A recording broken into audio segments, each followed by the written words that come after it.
Good morning guys. આજે શનિવાર હતો અને શનિવારે બાળકોની સ્કૂલ સવારની હોય છે, તો રાત્રે મને બાળકોએ કહેલું કે મમ્મી અમારામાં કોરો નાસ્તો ભરજે, પરંતુ છું તો એક મમ્મીને આવું કેમ ગમે કે કોરો નાસ્તો લઈ જાય। એટલે મેં ફટાફટ 5:30 વાગે ઉઠી અને એ લોકો માટે ઢોકળાનું ખીરું તૈયાર કર્યું હતું આગલે દિવસે। એના મેં ફટાફટ ઢોકળા બનાવી દીધા।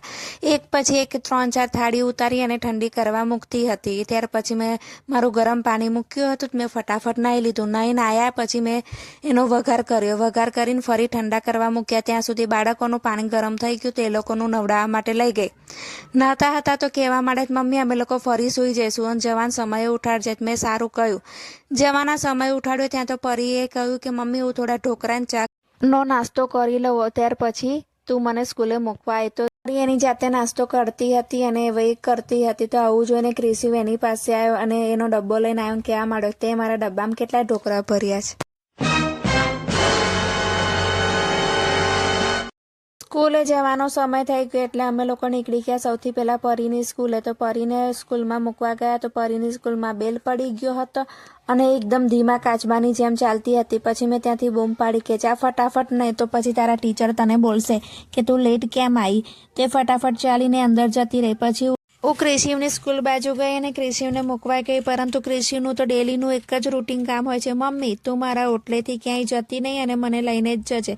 મેં કહ્યું સારું। ત્યાર પછી હું એને મૂકીને ઘરે આવી। તો આજે મારે થોડી ઘરની સાફ સફાઈ કરવી હતી એટલે મેં મારું મિશન હાથમાં લીધું। સૌથી પહેલાં મેં બારી બાયના લૂછ્યા અને ફ્રીજ સાફ કર્યું। એ પછી ડ્રોવરો બાકી હતા, ડ્રોવરો સાફ કર્યા અને અસ્તવ્યસ્ત થઈ ગયા હતા। વાસણે બધાએ કમ્પ્લીટ ગોઠવી દીધા અને છેલ્લે મેં બાબા પાડીને ઘરની બહાર લોબી છે, લોબી પણ સાફ કરી નાખી। સાફ કર્યા પછી મેં ઘરમાં ચારે બાજુ બેસીને પોતા માર્યા। પોતા મારીને છેલ્લે દરવાજો પણ લૂછી નાખ્યું અને ઘર આખું ચોખ્ખું કરી દીધું। ચોખ્ખું થયું એટલે મેં પછી ફરી બારી દરવાજા પડદા પાડીને બંધ કરી દીધું કે ધૂળ અંદર ઘરમાં આવે નહીં। આવી રીતે સાફ કરતાં કરતાં 11 વાગી ગયા એટલે હું ફટાફટ તૈયાર થઈ અને ક્રિશિવ લેવા જવાનો સમય થઈ ગયો।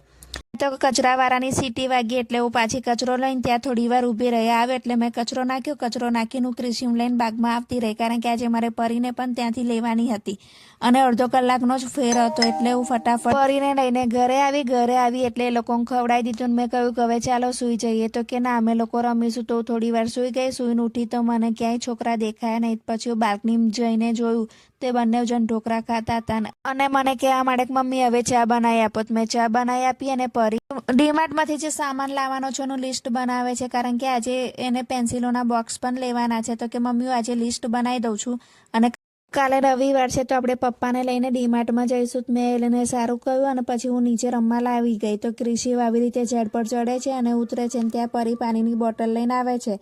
એ લોકોને મેં કહ્યું કે હવે ચાલો રમી લીધું હોય તો હવે ઘરે જઈએ। તો ઘરે આવીને એ લોકો સીડી પર બેઠા ત્રણેય જણ ટીચર રમતા હતા। ત્યાં સુધી મેં ફટાફટ જમવાનું બનાવ્યું। જમવાનું બનાવીને એ લોકોને મેં બૂમ પાડી કે ચાલો હવે જમી લો। તો કે ના હમણાં નહીં, થોડી વાર રહીને જમીએ છીએ।